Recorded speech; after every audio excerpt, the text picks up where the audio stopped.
Lavdi Zotit që jemi këtu. Jemi lutur për fryt, sa i takon kampit 25+. Ata besoj se kthehen sot mbas dite apo nga darka. Thjesht lutoni dhe për udhëtimin e tyre. Lavdi Zotit që kanë këtë mundësi për t'i shërbyer atij në këtë kamp. Gati për fjalën, fakt sot do të vazhdojmë me atë pjesën e tretë, le të them, të kësaj miniserie që kemi filluar, sa i takon miqësisë me Zotin.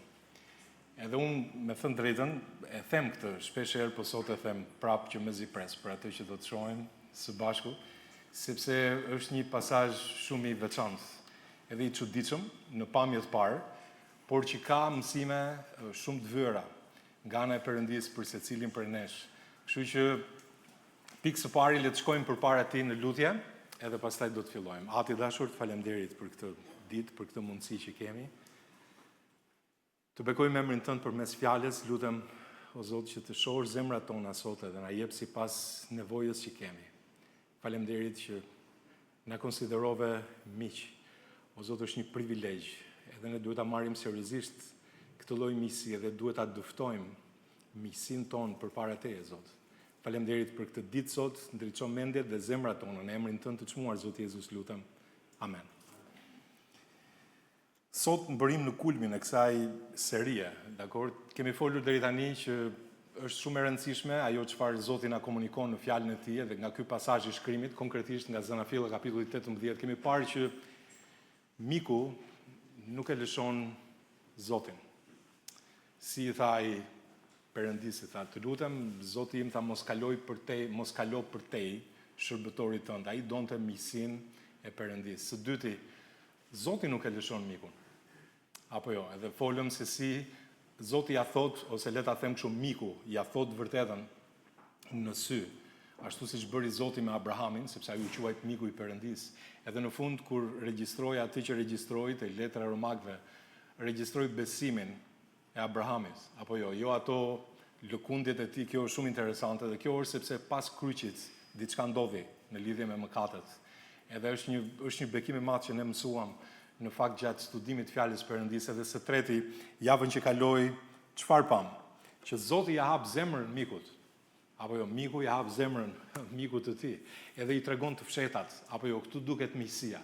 Kur dikush ndan ato që janë gjërat më të thella, ndan gjërat më thella të zemrës së tij. Edhe vërtet Zoti ndan zemrën, i hap zemrën mikut. Edhe sot do të shohim pjesën e 4 dhe të fundit, që miku i hap zemrën Zotit. Edhe ky është një bekim shumë i madh edhe për ta mësuar. Po sot do të mësojmë se çfarë ndodhi nga fakti që një burr mbeti aty, dy të tjerët shkuan në Sodom, në atë rrafshinë e cila në mëngjes do t'i kishte punë të keq. Tym do të dilte nga qyteti i Sodomës. Edhe ja ku kemi një burr që qëndron aty. Edhe Abrahami që qëndron përpara tij i çiltër në lutje. E do të shohim që miku ja hap zemrën Zotit. Do të shohim 6 hapa të rëndësishme sot, po duke kuptuar së pari që miku nuk e lëshon Zotin, ne e kemi parë, Zoti nuk e lëshon mikun, Zoti ja hap zemrën mikut, edhe miku ja hap zemrën Zotit. Për këtë do të flasim sot. Janë 4 pika që mbajnë mend lehtësisht. Do të shohim çiltërsinë e Abrahamit në lutjen që i bën Perëndis. Ajo çka të bën përshtypje menjëherë në atë që do të shohim sot në vargun 18, në vargun 22 kapitullit 18, shohim që dhe burrat i kthyen fytyrat e tyre përandej dhe shkuan drejt Sodomës, por Abrahami po qëndronte ende përpara Zotit. Tani, ku jemi këtu në këtë histori? Abrahami ishte në hyrje të çadrës, apo jo, në zhegun e ditës, në piskun e vapës, edhe ja ku shfaqen përpara tij 3 burra. Interesante. Ai e njeh njërin prej tyre, në veçanërisht, prandaj drejtohet në numrin 1-jës, edhe i quan atë Zot. Shumë interesante një gjë e tillë. Përmend numrin shumës, kur bëhet fjalë që ata që i ftoi, që duhet të uleshin, u solli ujë për të larë këmbët, u mori gjitha ato gjëra të mira, u nxori nga shtëpia e tij pra për t'i ushqyer, bëri një gosti në të vërtetë. Abrahami dhe çuditërisht kalon në numër 1-jës. për një burr aty, edhe ne shpjeguam që ai ishte dukja e Perëndis, shfaqja e Perëndis, apo jo, ëngjëlli i Zotit, si quhet në trajtën e shquar, në dhjatën e vjetër, në Bibël, edhe në dhjatën e re. Megjithatë, ne kuptojmë që ajo ishte një shfaqje e paramishëruar e Jezu Krishtit. Sepse ne dim që ati nuk e shet do të askush, biri e bërit i njohur. Amen? Është ai që e bërit i njohur. Dhe kjo është ajo çka teologët e quajnë teofani. Edhe interesante, ja ku kemi Abrahamin tani, i cili pasi kishin ngrënë, pasi kishin drekuar aty, dhe dy ëngjëjt e tjerë largohen për në Sodom, sepse kishin një mision në kapitullin 19 për të shkuar në Sodom edhe për të parë se si është situata. Shohim që një burr qëndroi, dhe ai është Zoti. Prandaj e theksoj një burr sepse ka kuptim ajo çfarë do të shohim sot. Edhe Abrahami qëndron përpara tij. Ja, Abrahami po qëndronte ende përpara Zotit. Kjo të bën shumë përshtypje. Një shkallë miqësie që fryma e shenjtë e Zotit ka ndërtuar hap pas hapi në këtë pasazh të shkrimit që ne po studiojmë. Në vargun 2, unë nuk e kam këtu që t'ju ja tregoj, por shohim që miku Abrahami ishte ai që vrapoi për t'i takuar. U përkul për tokë. Në vargun 8, pasi u dha ushqime, pra bëri një gosti, ai qëndroi pranë tyre si një shërbëtor, si një kamarier, aty gati për të shërbyer, dhe kjo vërtet të prek zemrën. Edhe në vargun 22 ai qëndronte përpara Zotit si ndërmjetës. Edhe për këtë do të flasim sot. Vrapimi, përkulja, shërbesa, ndërmjetësimi është shkalla e miqësisë, është një miqësi e thellë e një njeriu i cili është i çiltër përpara Perëndisë, dhe atë çka ka në zemër, ai ja paraqet Perëndisë. Kjo është zemra e Abrahamit. Një mik i besuar me cilin Perëndia ndan planet e tij më konfidenciale. Është njeriu që mbetet në këmbë përpara Perëndisë, edhe kur nuk është askush tjetër aty. Ky është Abrahami. Edhe vjen re diçka që nuk mund ta kalojmë lehtë pa u ndjerë. Dy ëngjëjt ikën, Zoti jo. Zoti jo. Edhe a mund të ishte larguar bashkë me ta? Kjo është e sigurt, mund ta bënte Zoti një gjë të tillë, por zgjodhi që të qëndrojë. Zgjodhi që të qëndrojë. Pse? Sepse Zoti rri aty ku pret të kërkohet. Kjo është me të vërtetë e veçantë. Ndërmjetësimi nuk quhet momenti kur njeriu i pret Zotit rrugën, ndërkohë që Zoti është duke nxituar për diku. Po ndërmjetësimi është kur Zoti vet ngadalson hapin dhe pret që miku i tij të hap gojen për të folur. Abrahami mbeti qëndroi në këmbë përpara Zotit sepse Zoti kishte zgjedhur të qëndronte i pari. Kush mund ta mbante Zotin aty? Ai mund të shkonte edhe ai në Sodom, është kështu? Thënë, kjo është me të vërtet shumë e veçantë. Por le ta kuptojmë peshën e këtij qëndrimi. Sodoma e ka mbushur kupën. Edhe pak edhe ajo do të gjykohet. Pra qyteti i Sodomës do të gjykohet. Nëse brenda qytetit nuk gjendet ajo mbetje e drejtë që mund ta ndalë gjykimin e Zotit, për ndryshe, zjarri do të bjerë. Dhe pyetja me spec është kjo. A do dalë njëri gjallë nga ky gjykim i Zotit? A do dalë njëri gjallë? Edhe kjo është pesha që mban ai njeriu që qëndron aty në këmbë përpara Zotit. Përgjigjen e kësaj pyetje e marrim në këtë kapitull. Edhe Perëndia e ka lënë përgjigjen e kësaj pyetje, si thua, në dorën e një ndërmjetësi, e një ndërmjetësuesi, i cili ka disa fjalë për t'i thënë Zotit të tij. Në dorë të tij e ka lënë Zoti, si thua, situatën në lidhje me këtë qytet. Atëherë le të mos e kalojmë pasazhin pa parë krahasimin që na vë vetë përpara ky kapitull. Në ato orë në Sodom, poshtë në Sodom gjithashtu ishte edhe një njeri tjetër, për cilin nuk flitet në kapitullin 18 që ne po studiojmë bashkë. Cili është emri i tij? Loti, apo jo, ne e dim. Ai është nipi i Abrahamit, është ulur aty tek porta e qytetit. Është njeri i cili ka marrë pozitë, është si thua në karrigën e këshilltarit. 20 vjet brenda strukturave të Sodomës, nëse llogarisni sa kohë ka qëndruar Loti deri në këtë moment brenda Sodomës. Do të shikoni që kanë qenë rreth 20 vite nga kronologjia e jetës së Abrahamit. Dhe ai nuk ndryshoi dot asnjë ligj, nuk ndali dot asnjë mëkat, dhe natën e gjykimit madje nuk ishte në gjendje që të mbushte mendjen dy dhëndurve. Ju kujtohet? Që të dilnin nga qyteti për shkak sepse gjykimi i Zotit do të binte mbi Sodom. Kurse Abrahami qëndroi, le ta them, 1 orë të vetme në këmbë përpara Zotit. Dhe çdo njeri që doli gjallë nga Sodoma i detyrohet, nëse mund ta shpreh kështu, asaj ore kur ky burr Abrahami qëndroi përpara Zotit. Do ta thosha ndryshe, një njeri në këmbë përpara Zotit është shpesh më e rëndë se sa një njeri ulur te porta e Sodomës. Tani, për çfarë nuk u lut Abrahami? Dhe këtu sqarohet historia. Ai nuk ju lut Zotit që Zoti ta përmirësonte Sodomën, apo jo, e shohim. Nuk ju lut Zotit që Zoti të ndriçte ligjet e qytetit Sodomës. E vini re në pasazhin tonë, edhe nëse do ta lexojmë me vëmendje, Sodoma ishte në një dënim të vullosur dhe Abrahami u lut për njerëzit. Abrahami u lut për njerëzit e qytetit, për ata të drejtë, le ta them kështu, që të mos humbisnin bashkë me qytetin, dhe ja cili është misioni në këtë kohë hiri. Ne si besimtar sot në kohën e kishës, nuk jemi njerëz që mund na konsideron Zoti si riparues të qytetit. Jo, në fakt, ne jemi të tillë, ashtu si Pali drejtohet kishës në Korinte, thotë, tani pra ne jemi ambasador për Krishtin. Si ty ishte përgjëruar Perëndia nëpërmjet nesh, po ju lutemi, ne në vend të Krishtit pajtohuni me Perëndin. Ky është misioni që ne kemi, që ne përfaqësojmë mbretërinë e Atit tonë qiellor, që të sjellim njerëz tek ai, tek mbretëria e tij. Ne quhemi ambasador të Krishtit. Ky është qëllimi që Zoti na ka dhënë në zemër, jo që ne të jemi riparuesit e shoqërisë, megjithëse janë motive të mira dhe mos më keq kuptoni, këtu kemi folur në kish në lidhje me këto gjëra në mënyrë absolute, por e kam fjalën për qëllimin dhe misionin që Zoti na ka dhënë.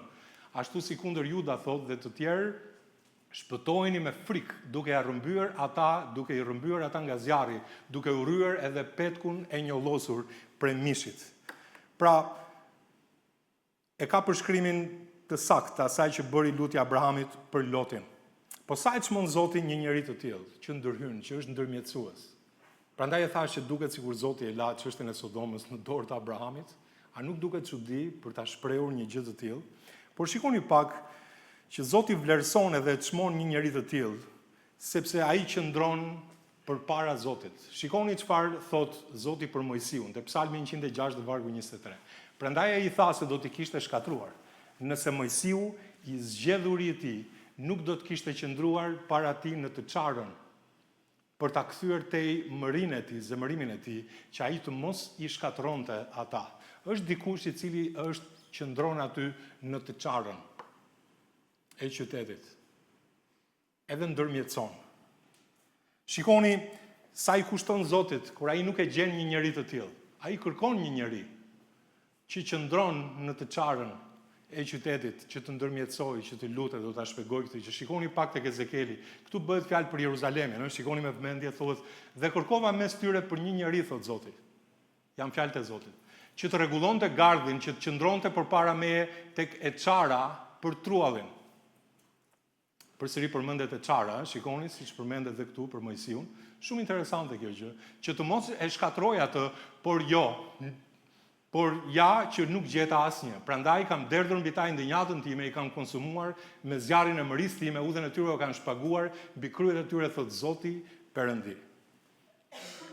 Në lartësi, kur armiku shemte një pjesë të murit të qytetit për ta vënë zotërim, për ta pushtuar, ai merrej me muret e qytetit fillimisht, edhe kur bënte një të çarë në mure, atje ai sulmonte me të gjithë forcën e tij, sepse ja u bë një e çarë. Dhe çfarë ndodhte me popullsinë brenda qytetit? Ishin pikërisht luftëtarët më të rima, më të fortë, ata që vinin përballë trupat e tyre, pikërisht në ato të çarë të qytetit, si një sakrificë, që armiku të mos depërtonte brenda për të sulmuar atë qytetin, banorët e qytetit. Edhe nga ana figurative, të gjithë e dim që në planin shpirtëror muri mbrojtës si një kombi është morali, është drejtësia. Ndërkohë që mëkati, korrupsioni dhe padrejtësia e çajnë këtë mur, nëse mund ta them kështu nga ana figurative. Edhe feja formale thjesht e maskon rrezikun. Edhe njerëzit janë të pambrojtur. Mund të jetë qyteti, mund të jetë puna juaj, mund të jetë familja jon, mund të jetë shoqëria, njerëzit me cilët ne kalojmë kohë, Dhe ndërmjetësimi është që ne të qëndrojmë tek e çara dhe të mos themi thjesht kritikues. Ne është shumë e lehtë për shembull që të kritikosh të tjerët. O ai është i tillë, ai është i atillë, gjëra të tilla, por le të jemi ndërmjetës, të bëhemi mburoj.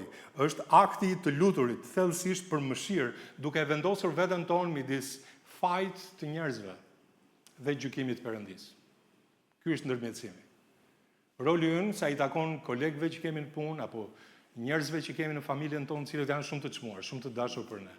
Edhe ne shohim të çarën, po e them në mënyrë figurative. Të çarën e mureve, të familjes, të fisit, të punës.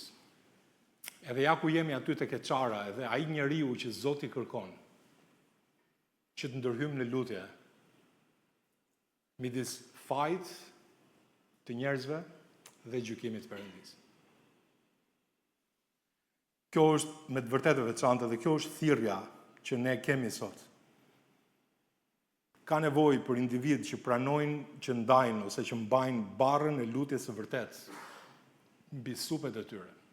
Edhe në fakt vendosin të ndërmjetësojnë. Sa kushton kur nuk gjendet ky njeri? Se Zoti thotë kërkova në mes tyre për një njeri dhe nuk e gjeta. Kushton shumë në fakt. I kushton shumë qytetit. I kushton shumë punës tuaj, të afërmve që ne kemi, shkollës që juve keni, nëse jeni në shkollë tek e cila jeni, pra edhe me të vërtet, Zoti kërkon një njeri, i cili lutej për Jeruzalemin, ndërhynte për Jeruzalemin, në të çarën e truallit. Kjo është me të vërtet shumë e veçantë. Për një njeri që do të kishte ndryshuar historinë. Dar Zoti ai nuk e thot këtë fjalë për Tiranën, po them. Dar Zoti ai nuk e thot këtë fjalë për familjen tonë. Dar Zoti ai nuk e thot këtë fjalë për fisin tonë apo për punën tonë, ndërkohë që ne jemi prezent, këtë dua të them. Pse të mos jemi ne ai njeri i cili ndërhyn edhe mbetet në këmbë tek e çara e murit për shpirtrat e atyre njerëzve që janë aty. Ky është mësimi që ne mund të marrim këtu edhe. Le ta mbajmë mend fjalën e vargut 26. Shikoni me vëmendje dhe Zoti tha, po gjeta në Sodom 50 drejtësibërës brenda qytetit, atëherë do ta kursej të gjithë vendin për hir të tyre. Se Abrahami i thot Zotit, Zot, ne do ta lexojmë së bashku pasazhin. I thot, shikoni, nëse qyteti ka 50 të drejtë, a do ta shkatroje ti qytetin për 50 të drejtë? Edhe Zoti i thot, po gjeta në Sodom 50 prej tyre nuk do ta kursej, apo jo? Gjithë vendin për hir të tyre, për hir të tyre, për hir të atyre që besojnë dhe që luten, edhe Zoti e kërkon një njeri të tillë. Zoti e kërkon një njeri të tillë. Dhe ja ku kemi këtu, kjo është shumë e veçantë. Kjo është lutja në fakt, në vargu 23 po ta shikoni, thuhet, dhe Abrahami u afrua pranë dhe tha, a do ta shkatrosh dhe drejtësibërësin bashkë me të ligun? Këtu është historia bëhet shumë interesante, shumë interesante. Kemi Abrahamin, i cili flet me Zotin. Mirë po shohim që ai u afrua pranë. Edhe kjo është ajo që ka shohim fillimisht në këtë histori se si zhvillohet puna, është ajo fotografia më e hershme ndërmjetësimit që prezantohet me këto dy fjalë. Jo recitoi, jo kreu ritualin, por u afrua pranë. Të bëm përshtypje, shikoni, kjo është lutja në thelbin e saj. Lutja nuk është teknik, është afërsi, nuk është formul, por është një hap drejt Zotit, është një hap përpara që ti hedh, është guximi që ti del përpara ti afrohesh, edhe gjithçka që do të shohim sot, guximi, argumenti për ulje, rrjedh nga ky hap i parë, sepse në të vërtetë çfarë është lutja? Lutja është të afrohesh derisa të zbulosh atë që Zoti është duke bërë. Dhe ti jesh pjesëmarrës në atë që Zoti po bën. Kjo është lutja. Kjo është shumë interesante, je bashkëpunëtor. Edhe kjo ftesë nuk u varros le të them me patriarkët, po qëndron e hapur për ne sot me të dyja kanatet. Shikoni me vëmendje për shembull te Jakobi 4 dhe vargu 8, afrohuni pranë Perëndis, dhe ai do të afrohet pranë jush. Kjo është lutja. Lutja është të afrohesh. Të afrohesh pranë Zotit. Të shkosh përpara tij, të bësh një hap përpara tij. Edhe ai do të afrohet pranë jush, të pastroni duart ju mëkatar, dëlirini zemrat.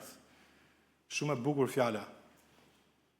O ju me mendje të dyzuara, shikoni të Hebrejt kapitulli 4:16 vargu 1. Prandaj le të vim me guxim tek froni i hirit, që të marrim mëshirë dhe të gjejmë hir për ndihmë në kohën e nevoje.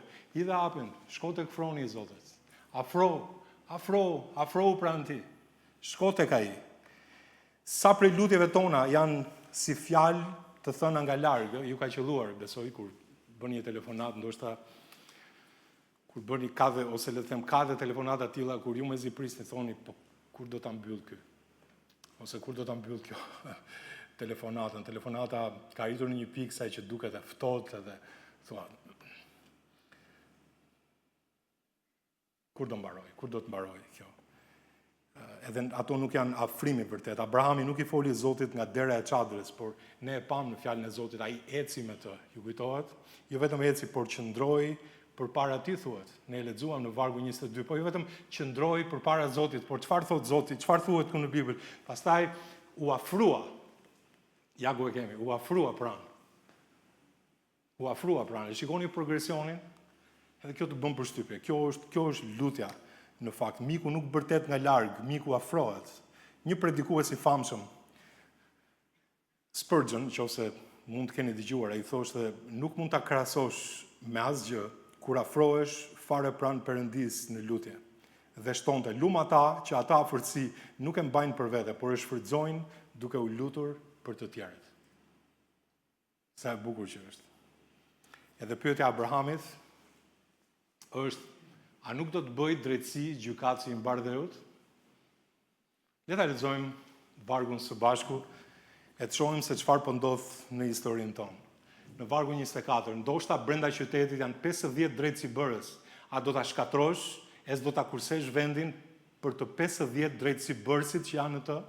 Tani kjo është situata. Abrahami merr guximin edhe flet përpara Zotit edhe i thot, shiko, në rast se janë 50 drejtësibërës, do ta shkatrosh? Nuk do ta kursesh vendin? Edhe në rast se ka 50 drejtësibërës, në vargu 25, vazhdon e thot, larg qoftë prej teje të veprosh në këtë mënyrë. Shikoni Abrahami çfarë guximi, ha? Larg qoftë prej teje të veprosh në këtë mënyrë, të vrasësh drejtësibërësin bashkë me të ligun, larg qoftë prej teje që drejtësibërësi të jetë një lloj si i ligu, a nuk do të bëj drejtësi gjykatësi i mbardhëut? Kjo është pjesa e fundit, është edhe pika jonë që po studiojmë së bashku, pra. A nuk do të bëj drejtësi gjykatësi i mbardhëut? Çfarë gjua? Larg qoftë prej teje 2 herë. Larg qoftë prej teje. Dhe vërtet, kjo mund të na tingëllojë ne, po ky çfarë po bën? Po akuzon Zotin? Mund të tingëllojë si një akuzë, sepse asnjëri para tij nuk i kishte folur kështu Zotit. Është hera e parë që një njeri merr këtë guxim edhe i thot Zotit fjalë të tilla. Mendo pak çfarë guximi. Po çfarë bën Zoti këtu? A e godet Abrahamin? A e qorton për paturpsi? Jo, përkundrazi, në vargun 26, ai do t'i përgjigjet me atë që lexojmë këtu, thot, po gjeta në Sodom 50 drejtësibërës brenda qytetit, atëherë do ta kursej të gjithë vendin për hir të tyre. Sa interesante. Ja, kjo është përgjigjja e Zotit. Perëndia nuk e ndëshkon çiltërsinë e mikut. Por kur ai e pyet edhe i thot, a nuk do të bëj drejtësi gjykatësi i mbardhëut? Kur Zoti përgjigjet në vargun 26 dhe thot, po gjeta në Sodom 50 drejtësibërës, Zoti këtu duket sikur po nënkupton faktin që po Abraham ke të drejtë, unë jam i drejtë. A nuk duket kështu? Sepse ai thot, larg qoftë prej teje që ti ta bësh këtë gjë, dhe a nuk do të bëj drejtësi, domethënë gjykatësi i mbardhëut? Edhe Zoti nënkupton e thot, po Abraham ke të drejtë, unë jam i drejtë. Unë jam i drejtë. Edhe thot edhe në qoftë do t'jenë 50 brenda qytetit që janë drejtësibërës, unë nuk do ta shkatroj, pra do ta kursej vendin për hir të tyre. Edhe këtu Zoti pikërisht e vlerëson çiltërsinë e mikut që buron nga dashuria, madje është përblen. Kjo të bën përshtypje. Nuk është guximi i një rebeli, po është guximi i mikut. Është guximi i një miku. Zoti e konsideroi mik Abrahamin dhe ja ku kemi atë që i flet në mënyrë të tillë dhe Abrahami nuk po i kërkon Zotit që të shkel drejtsinë e vetë, po i lutet për çfarë po i lutet Zotit? Po i vën në dukje, po i nxjerr në pa, domethënë ai po lutet mbi bazën e karakterit të Perëndis, që Zoti është i drejtë. Edhe vendos drejtsinë e gjykatës, drejtsinë, le të them, të gjykatësit si bazë për lutjen e tij. E vini re me vëmendje? Ai nuk nuk lutet për diçka kundër karakterit të Perëndis. Sepse miku e njeh zemrën e atij të cilit i lutet, prandaj guxon. Edhe fryma e shenjtë këtu ka fshehur vërtet një thesar.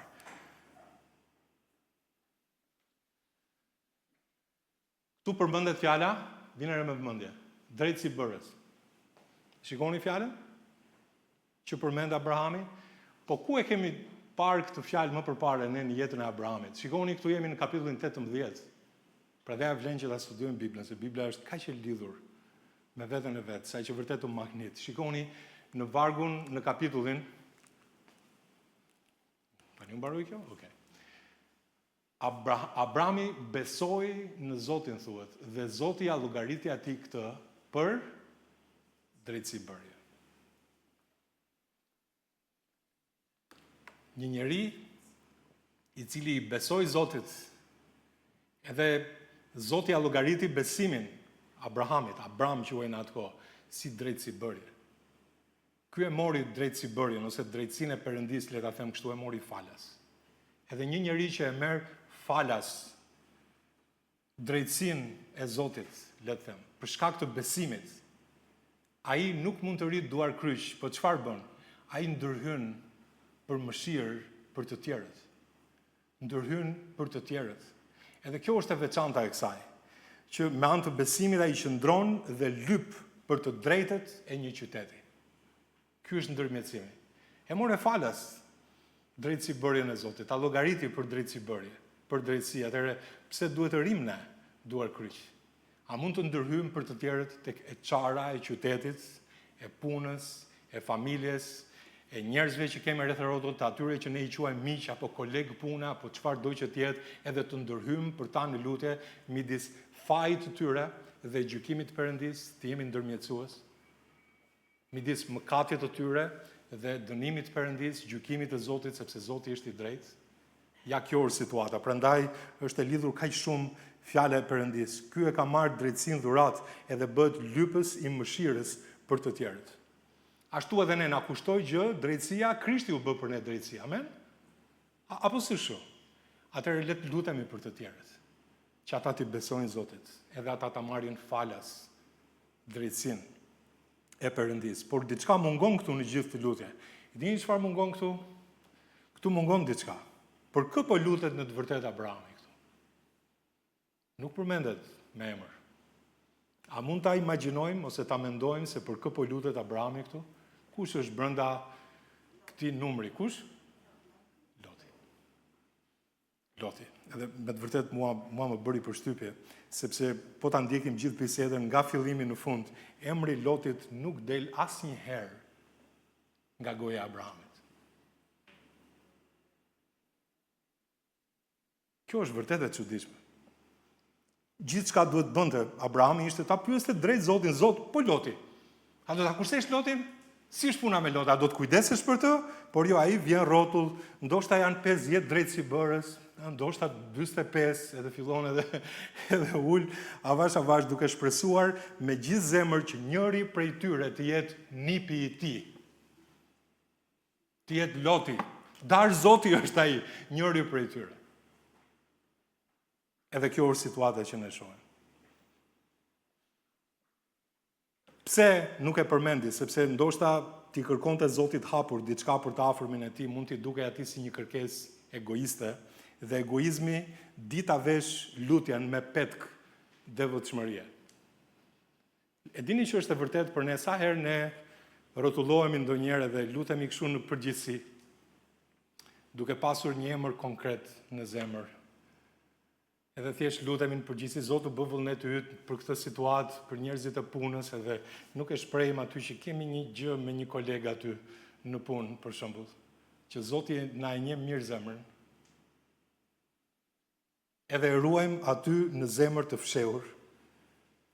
Dhe Zoti e di mirë se çka në zemër, Zoti na njeh mirë, e di emrin e pa thënë, dhe nuk e turpron mikun. Në rastin konkret, kemi rastin e Abrahamit, kjo është shumë interesante, e dëgjon me durim dhe udhëheq më tej. Mbajini mend këtë emër të pathënë, sepse do të rikthehemi kur të zbardh mëngjesi. Dakor, në historinë tonë. Se ende jemi aty në momentin kur ishte muzg. Edhe këtu zbulohet Krishti gjithashtu. Dhe para se të shkojmë në tutje, kush ishte ky gjykatësi i mbardheut që rinte në atë rrugë? Shumë interesante, tek Gjoni kapitulli 5 dhe vargu 22 thuhet sepse Ati nuk gjykon asnjë njeri, por ja ka besuar birit të gjithë gjykimin. Asa e bukur është. Ai përpara cilit qëndronte Abrahami atë pasdite, ishte biri i paramishëruar. Unë ritheksoj një gjë të tillë. Dhe i njëjti gjykatës i mbardheut, vjen re me vëmendje, i njëjti gjykatës i mbardheut që pranoi çdo lutje të mikut, pa u zemëruar me Abrahamin. Pa u zemëruar asnjëherë. Një ditë do të qëndronte vetë i lidhur përpara një gjykatësi toksor. Të gjithë ne e dimë, mbajmë mend historinë, dhe do ta linte veten të gjykojë, që të padrejtët të shpalleshin të drejtë. Në fakt, a nuk do të bëj drejtësi gjykatësi i mbardheut? Po. Drejtësinë më të madhe e bëri ditën kur e mori dënimin mbi veten e tij. Ishte drejtësia më e madhe që i ndodhi gjykatësit të mbardheut. Interesante. Edhe së katërti, shohim diçka shumë interesante që ndodh këtu. Fjala që Zoti i kishte thënë Abrahamit, ose fjala që kishte dalë nga goja e Zotit, le ta them në tërësi, ju kthye Zotit mbrapsht, si një kërkesë për lutje. Dhe Zoti tha, po gjeta në Sodom 50 drejtësibërës brenda qytetit, atëherë do ta kursej të gjithë vendin për hir të tyre. Tani, unë nuk e kam këtu pasazhin, por dua ta lexoj përpara jush disa vargje vetëm. Si vazhdon historia? Ja ku kemi Zotin edhe Abrahamin aty që qëndron përpara tij. Në vargun 26, ja ku e kemi, thuhet ajo që thuaj. Po le ta filloj unë që në vargun 23. Dhe Abrahami ju afrua pranë dhe tha, a do ta shkatrosh edhe drejtësibërësin bashkë me të ligun? Ndoshta brenda qytetit janë 50 drejtësibërës, a do ta shkatrosh, e s'do ta kursesh vendin për të 50 drejtësibërësit që janë me të, larg qoftë prej teje të veprosh në këtë mënyrë. Të vrasësh drejtësibërësin bashkë me të ligun, larg qoftë, qoftë larg, që e kemi këtu, drejtësibërësin bashkë me të ligun, larg qoftë prej teje që drejtësibërësit jetë një lloj si ligu, a nuk do të bëj drejtësi gjykatësi i mbardheut, dhe në vargun 26 që e keni aty, dhe Zoti tha, po gjeta në Sodom 50 drejtësibërës brenda qytetit, atëherë do ta kursej të gjithë vendin për hir të tyre. Shikoni si vazhdon historia. Duket që Abrahami po zbret sasinë e njerëzve. Dhe Abrahami u përgjigj dhe tha, ja tani ka marrë përsipër t'i flas Zotit, unë që jam veç se pluhur dhe hi. Ndoshta nga 50 drejtësibërësit kanë për të munguar 5. A do ta shkatrosh të gjithë qytetin se janë mangët 5? Dhe ai tha, po të gjej 45, nuk do ta shkatroj. Shikoni Abrahamin, nga 50 shkojnë 45 tani. Dhe ai foli përsëri dhe tha, po ndoshta atje kanë për t'u gjetur 40. Dhe ai tha, nuk do ta shkatroj për hir të 40-ve. Dhe Abrahami tha, o të mos zemërohet Zoti dhe unë do të flas. Ndoshta atje kanë për t'u gjetur 30, dhe Zoti tha, nuk do ta bëj, po t'i gjej atje 30. Dhe ai tha, ja tani ka marrë përsipër t'i flas Zotit, ndoshta kanë për t'u gjetur atje 20.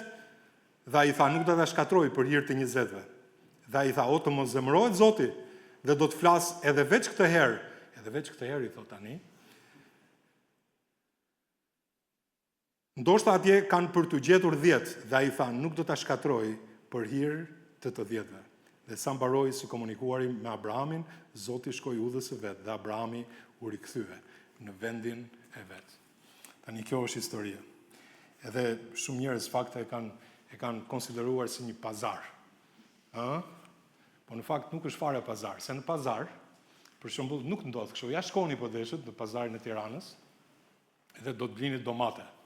Supozojmë, edhe nëse shkoni aty, edhe do t'i ja ulni çmimin 6 herë. A mendoni ju që ai do të pranoj kur ju t'ja ulni çmimin sa herë të doni? Jo, zakonisht kur ja ulni çmimin ai jep një vlerë tjetër dhe aty në mes takoheni diku. Po që të shkoni deri në fund dhe ai të thot po 6 herë për të blerë 1 kilo domate, bie fjala. Dhe kjo gjë nuk ndodh. Vetëm nëse ai do të dojë që t'ju afal pastaj, dhe kjo është një gjë tjetër, por nuk ndodh askund në botë, sepse nuk do të quhet tregti. Nuk është kjo tregtia. Nuk është kjo tregti. Dhe ja ku qëndron e vërteta këtu. Këtu nuk shitet asgjë në historinë tonë. As nuk blihet asgjë. Shikoni me vëmendje, sepse është shumë interesante. Nuk ka çmim, nuk ka fitim, nuk ka palë kundërshtare. Zoti nuk është kundërshtari i Abrahamit, as Abrahami nuk është kundërshtari i Zotit. E shikoni?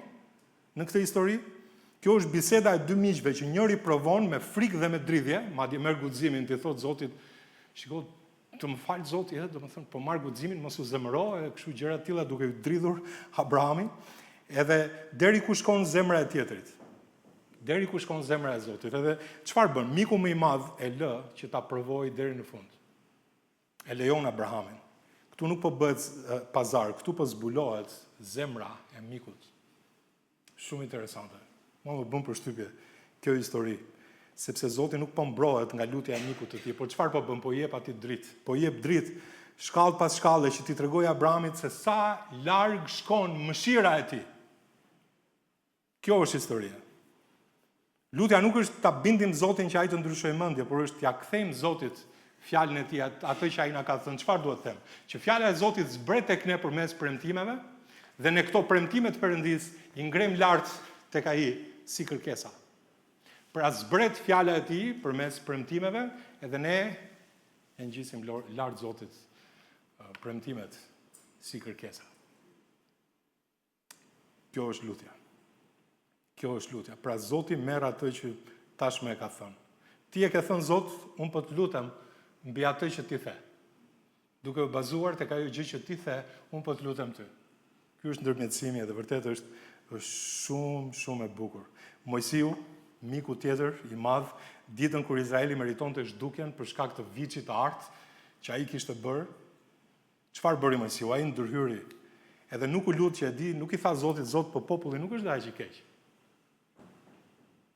Jo, kjo do të ishte jashtë karakterit të tij. Mojsiu e dinte që Zoti ishte i drejtë, po si u lut Zotit? Do shikojmë si u lut Zotit? Shikoni. Ai i tha, kujto.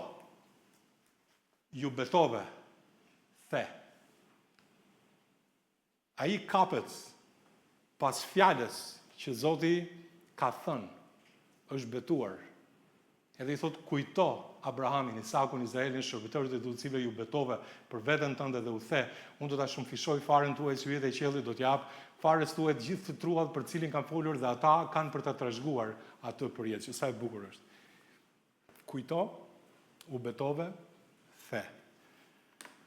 Mojsiu i citon Perëndis premtimin e vet atij. Ne mund të themi, po mirë, harron Zoti atë që ai ka thënë. Jo, nuk është kjo. Nuk është kjo në fakt. Përmendja që ne i bëjmë fjalës nuk e ndryshon Zotin, na ndryshon ne. Ajo përmendja që ne i bëjmë Zotit duke përmendur fjalën e tij, sepse ai zhvendos lutjen nga dëshirat tona, te vullneti i tij i shpallur dhe a nuk merr lavdi fjala e Perëndis kur ne ja prezantojmë Zotit premtimet e tij dhe lutemi mbi bazën e premtimeve, a nuk i themi atij, a nuk i deklarojmë atij që unë e besoj që ajo që ti thua është e vërtetë? A ka dhurim më të madh për Zotin kur ne të pranojmë që ajo që Zoti thot është e vërtetë dhe ne besojmë atë që ai thot? Dhe kur premtimi përmendet nga goja një ndërmjetësi, Zoti përgjigjet me gëzim. Edhe përgjigja e premtimit nuk ja thyen vullnetin, po ja përmbush. Edhe Abrahami ishte shumë i përulur, u përgjigj dhe tha, ja tani ka marrë përsipër ti flas Zotit, unë që jam verse pluhur dhe hi. Çfarë fjalësh?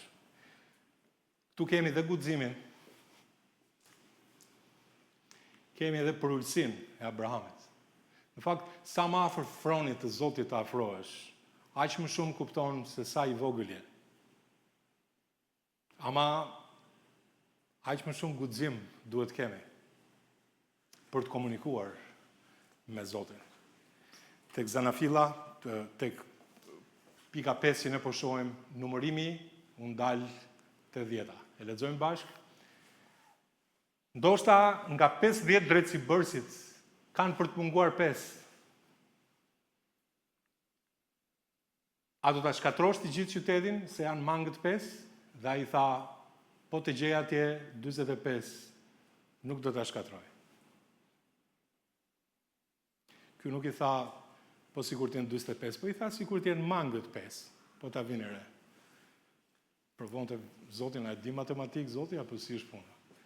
Dhe Zoti u përgjigj, po të gjej atje 45 nuk do ta shkatroj. Vargu 29. Dhe ai foli përsëri dhe tha, po ndoshta atje kanë për të gjetur 40? Dhe ai tha, nuk do ta shkatroj për hir të 40-ve. Dhe Abrahami tha, o të mos zemërohet Zoti, dhe unë do të flas, ndoshta atje kanë për të gjetur 30. Dhe ai tha, nuk do ta bëj po të gjej atje 30. Dakor? Dhe ai tha, ja tani ka marrë përsipër t'i flas Zotit. Ndoshta kanë për të gjetur atje 20. Dhe ai tha, nuk do ta shkatroj për hir të 20-ve. Vazhdojmë. Dhe ai tha, o të mos zemërohet Zoti, dhe do të flas edhe veç këtë herë. Ndoshta atje kanë për të gjetur 10, dhe ai tha, nuk do ta shkatroj për hir të 10-ve. Këtu ndalon Abrahami. Edhe në mund të bëjmë pyetje, po pse? 6 herë e ul shifrën. Po ta shikoni, po t'i numëroni, janë 6 apo? 6 herë e ul shifrën Abrahami dhe dridhet aty dhe mos zemërohet Zoti. Shiko, nuk do flisja, po ja kështu, po sikur të mos zemërohesh, ja mos u zemëro. Edhe e kupton këtë gjë. Ka frikë se mos guximi bëhet I tepërt. Mendoni pak, ai po flet me Perëndin, Zotin e universit. Edhe ai ka frikë se mos ky guxim është sasi I tepruar. Kjo është puna në historinë tonë. Edhe gjatë gjithë uljes së numrit, shohim diçka shumë interesante.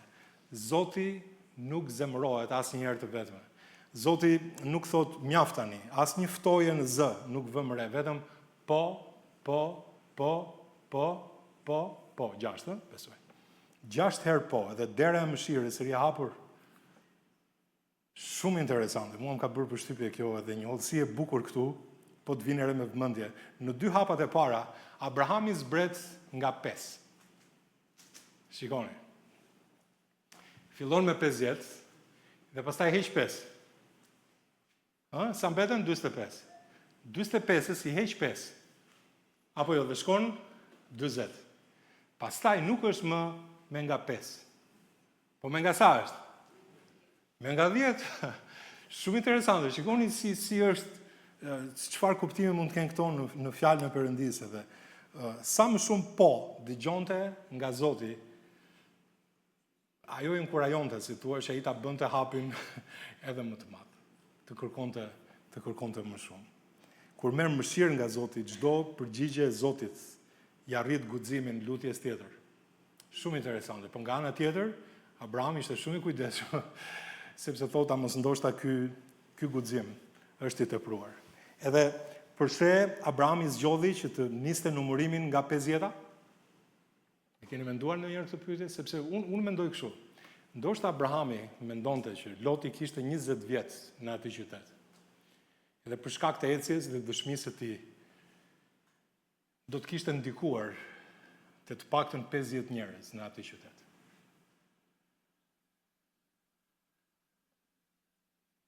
E pakta 50 veta duhet I ketë prekur për Zotin. Pastaj lutet, po mirë, po sikur të mos jenë 50, po sikur të jenë 45.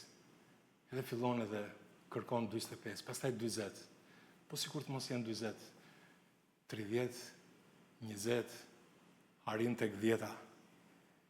Edhe çdo shifër më poshtë është si një rivlerësim I heshtur I dëshmisë së nipit të tij në atë qytet. Derisa Xhaxhai, kush është Xhaxhai nipit? Mbrinte shifra që mezi e mbulon familjen e Lotit. Xhaxhai është Abrahami apo? Mbrin deri tek shifra që mezi e mbulon familjen e Lotit. Shumë interesante. Dhe historia na jep një përgjigje më të hidhur se sa vlerësimi, se vlerësimi që pam as 10 nuk u gjetën. As 10 në atë qytet. Shumë e trishtueshme kjo. Numërimi I Abrahamit është padashi një auditim dëshmie dhe na bën të pyesim veten, sikur dikush të lutej sot për qytetin tënd, për familjen tënde, për punën tënde. dikush të ndërmjetësonte për punën tënde, për familjen tënde, për kolegët e tu, për shkollën tënde, duke u nisur nga fryti i jetës sate, nga cila shifër do ta fillonte ai numërimin? Nga cila shifër? Pse u ndal pikërisht e 10-ta? Teksti nuk na e thot, po llogaria që kishte në zemër lexohet përmes rreshtave. Ne mund ta mendojmë pak, ishte Loti, ishte gruaja e tij, ishin 2 vajzat e tij, ishin 2 dhëndurët e tij, për shembull. Ndoshta ishte edhe dikush tjetër që Abrahami mendonte. Edhe 10-ta mbulonte familjen bashkë me frytin më të vogël të mundshëm. Mjafton kaq thot Abrahami te 10-ta. Këtu duhet jem brenda, besoj. Nëse janë dhe më pak, mendoj 50, po ja deri tek 10-ta. Edhe ai nuk po lutej për një numër, ai po lutej për një shtëpi, dhe kur numri ju duk se mbuloi shtëpinë, e la numërimin për gjysmë.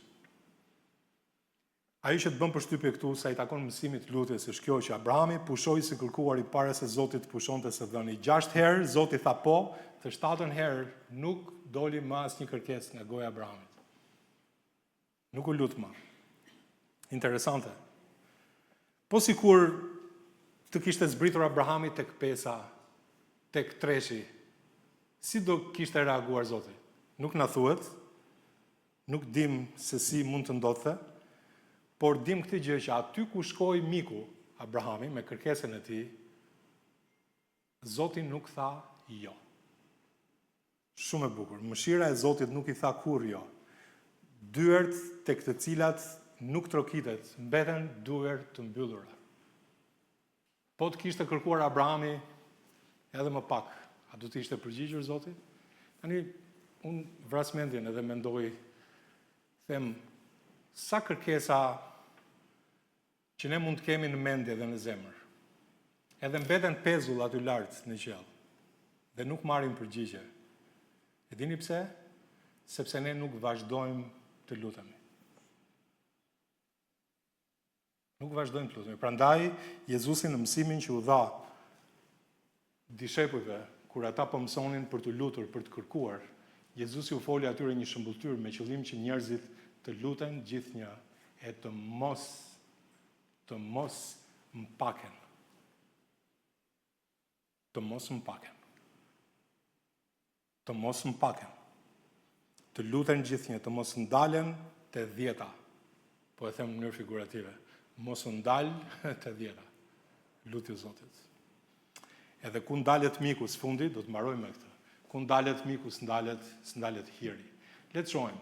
Dhe sa pushoi së komunikuari me Abrahamin, Zoti shkoi udhës së vet dhe Abrahami u rikthye në vendin e tij. Ktu shohim që biseda mbyllet. Po vinë re fjalët pushoi së komunikuari. Ky nuk që monolog, vinë re, nuk që ceremoni, por që komunikim. 2 zemra të hapura, fjali që si thua komunikonin me njëri tjetrin si mes miq.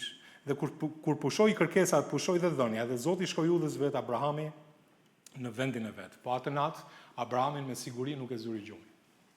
Shikoni çfarë si vazhdon historia. Dhe Abrahami shkoi herët në mëngjes, edhe e dini ku shkoi? Në vendin ku kishte qëndruar përpara Zotit. Abrahami në zemër të tij i kishte vënë një emër atij vendi. Ai është vendi ku unë kam qëndruar përpara Zotit.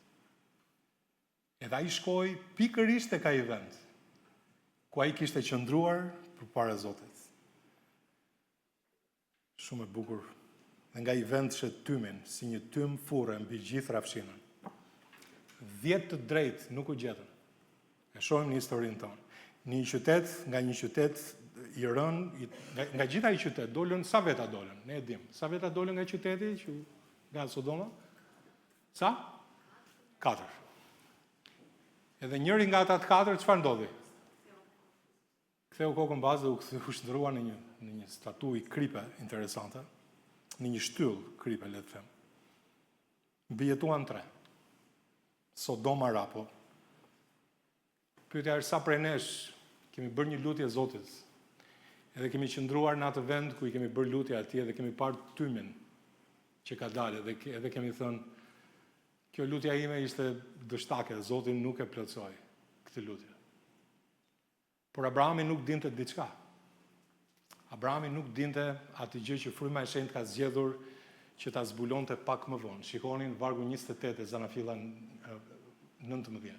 I hodhi sytë dhe vështroi drejt Sodomës dhe Gomorës, drejt të gjithë truallit të rafshinës dhe atë tymi i visit, tymi i vendit, ngjitej lart si tymi një fure. Zot, unë të bëra një kërkesë, edhe me sa duket, mbase ti nuk i je përgjigjur kësaj kërkese. Tym po shoh aty. Tym po shoh, ishte diçka shumë e dhimbshme, situatë vërtet e dhimbshme.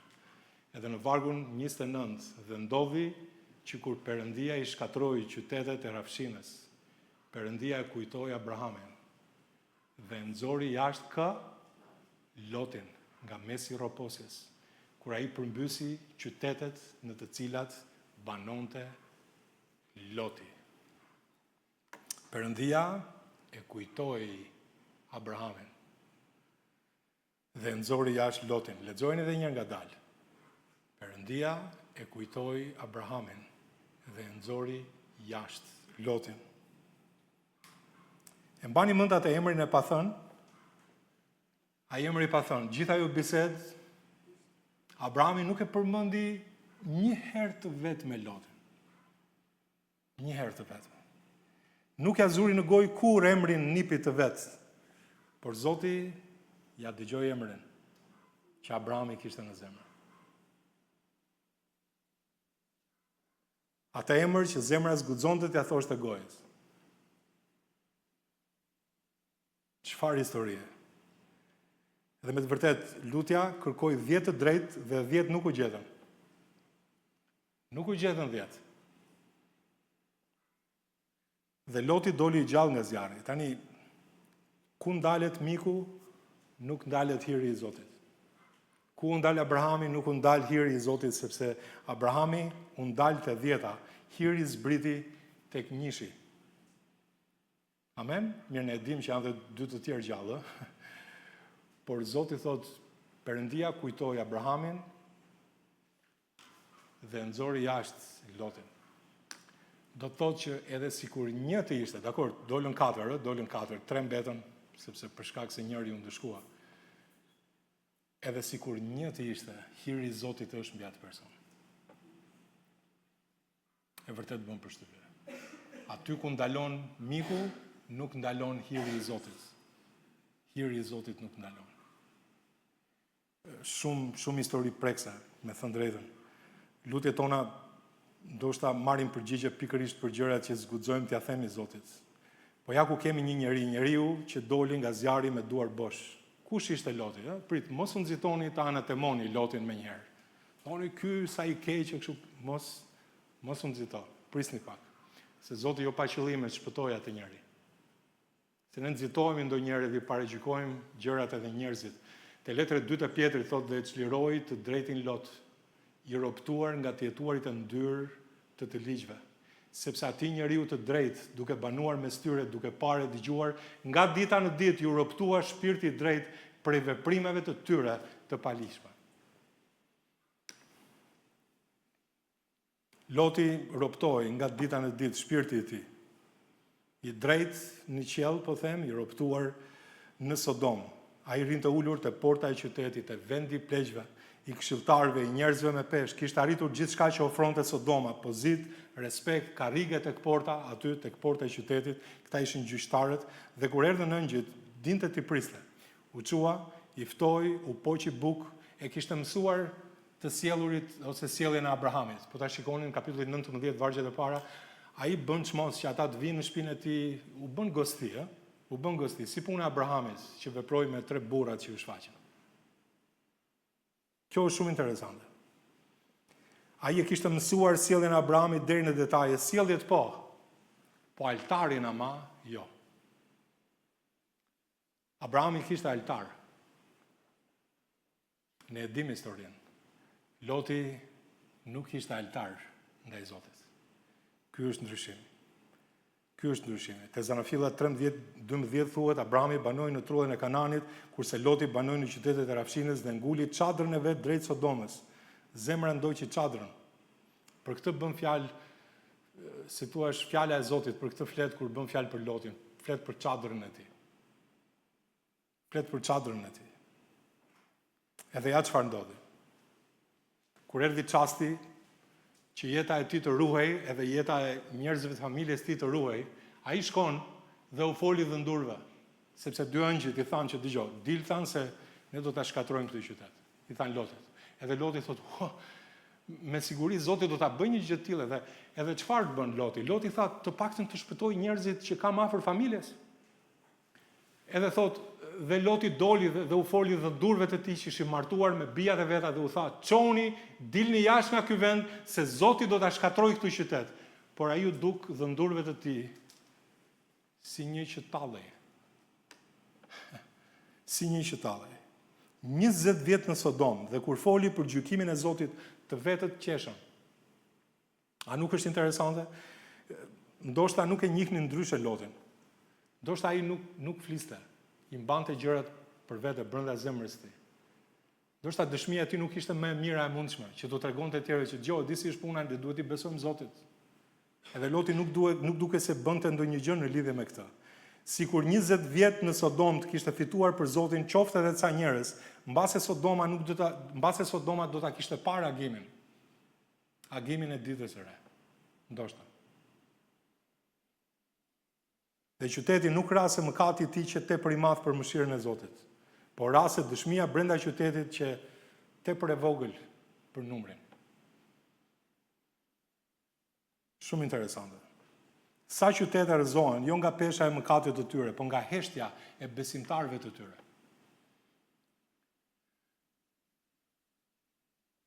Mund të jetë puna, mund të jetë shkolla, sido që të jetë. Tu kemi dy burra, i njëjti besim, i njëjti gjak. Njëri qëndron para Zotit, Abrahami, dhe historia e mban mend si mikun e Perëndis, tjetri ri tek porta e Sodomës dhe të vetët e mbajnë mend si një njerëz që tallej. Që nuk e kishte seriozisht, këtë duhet të them. Shikoni çfarë kontrasti. Dallimi nuk që është shpëtimi, por që altari. Ata nuk e kishin parë altarin e Lotit, sepse Loti nuk ishte ngritur një të tillë. Prandaj është e rëndësishme për ne, vëllezër motra, që të kemi një altar në shtëpi, të lutemi Zotit, të kalojmë kohë me të lutemi për familjen tonë, për kolegët e punës, për të afërmit tanë, për fisin tonë, për fëmijët, komshinët që kemi, për njerëzit me cilët jetojmë dhe i njohim. Të kemi një altar ku ne adhurojmë Zotin. Edhe u tregojmë të tjerëve, themi që ne kemi një altar, unë lutem për ty. Unë lutem për ty që Zoti të ndriçojë mendjen. Krishti bëri gjithçka për ty, është më shumë se sa lutja, i erdhi dhe vdiq në kryq për ty dhe u themi njerëzve. Pjetri nuk e lë historinë pa e vulosur me përfundimin e frymëzuar. Vargjet që lexuam për Lotin nuk mbarojnë aty. Dhe shikoni sa e bukur, me këtë do ta mbyll, me ju që studioni ndoshta pak më thellë Biblën, edhe do ta mbyllim për sot. Zoti diti çliroi të perëndishmit nga tundimet dhe disi të rezervoj të pa drejtët deri ditën e gjykimit për të ndëshkuar. Zoti është i shenjtë. Zoti është i shenjtë. Ama, diti çliroi të perëndishmit nga tundimet. Ne presim ardhjen e Zotit ton, qoftë ardhja e tij sa më shpejt. Ne mezi e presim. E në fakt, ne Zoti nuk na ka caktuar për mëri, për zemërim. Ashtu si nxori Lotin para se Sodoma të gjykohej me zjarrin e Zotit, Zoti do të nxjerrë kishën e tij para se kjo botë të gjykohet. Do të na rrëmbej, do ta marrë kishën, quhet marrja e kishës, letër e parë Tesalonikasve, kapitulli 4. Zoti me borinë e Perëndis, me zë kryengjulli. Do ta rrëmbej kishën e tij, do të vijë ai moment. Ne do të takohemi në ajër bashkë me Zotin ton, sepse Zoti nuk na ka caktuar për mëri, po për të trashëguar shpëtimin me anë të Zotit ton, Jezu Krisht. Amen? Le të ulim kokën gjithë.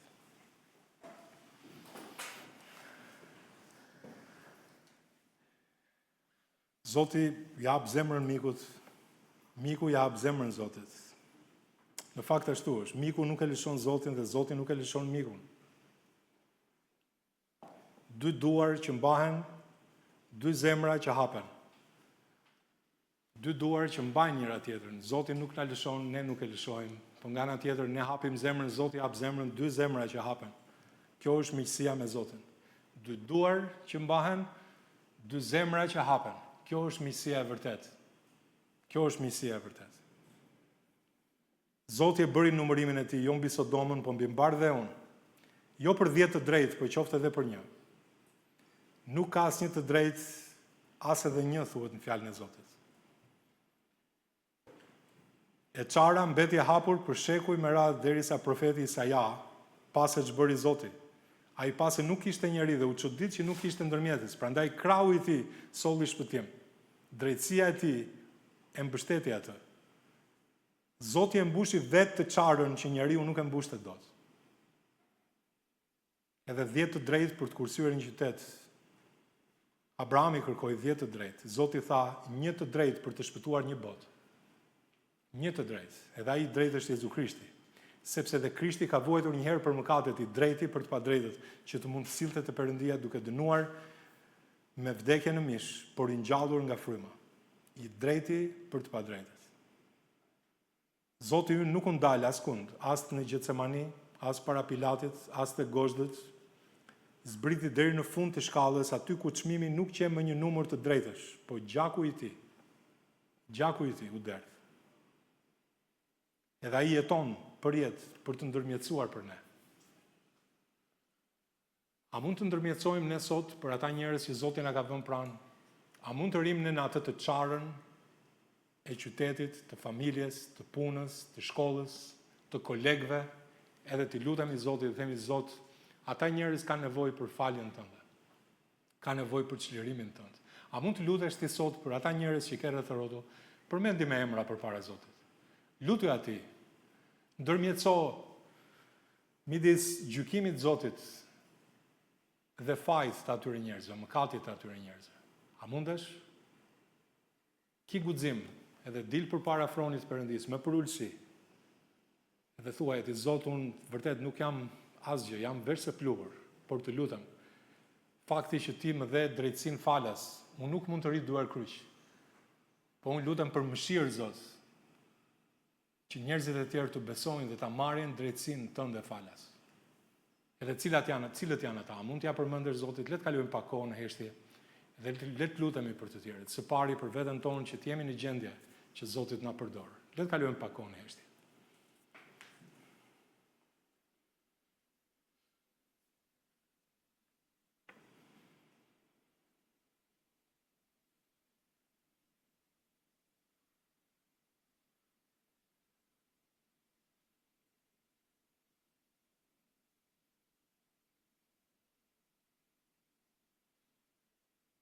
Atë Perëndi, faleminderit për këtë mëngjes sot. Faleminderit Zot që kemi një vend ku qëndrojmë përpara Teje. Në qoftë se nuk e kemi atë vend, Zot, le ta gjejmë atë vend. Ashtu si kundër Abrahami shkoi tek vendi ku qëndronte përpara Teje. Zot, le të kthehemi aty herët çdo mëngjes. Dhe kur horizonti nxjerr tym. Dhe kur të lutemi të mos ndalemi te 10-ta. Dhe aty ku ndalemi ne, Zot, nuk ndalet hiri yt. Faleminderit që ti je miku i unë vërtet që ndërmjetëson dhe nuk ndalesh kurrë. Faleminderit për Abrahamin që ai u quajt miku i Perëndisë. Sot faleminderit që ti dëshiron që ne të qëndrojmë ende përpara Teje. Zot, lutemi për njerëzit rreth e rrotull. Lutemi për ta, Zot, që ti të kesh mëshirë, Zot, për ata njerëz. Lutemi, Zot, që ti çlirosh ata njerëz nga gjykimi. Lutemi, Zot, na përdorësh ne si ndërmjetësues, që të dalim përpara tyre, e të tregojmë atyre, Zot, që ti je gjykatësi i drejtë, që bëre drejtësi, Zot, duke shkuar vetë në kryqin e Kalvarit. Zot, le të tregojmë atyre për Ungjillin. Dhe Zot, përdori zemrat tona, Zot, që të lartësojnë emrin tënd. Faleminderit që ne mund të nxjerrim premtimet e fjalës tënde si kërkesa lutje përpara Teje. Faleminderit Zot që ne mund t'i besojmë fjalës Tënde, ajo është e vërteta. Zot na shenjtëro dhe na përdor për lavdinë e emrit Tënd. Faleminderit për këtë kohë sot, në emrin Tënd të çmuar, Zot Jezus lutem. Amen.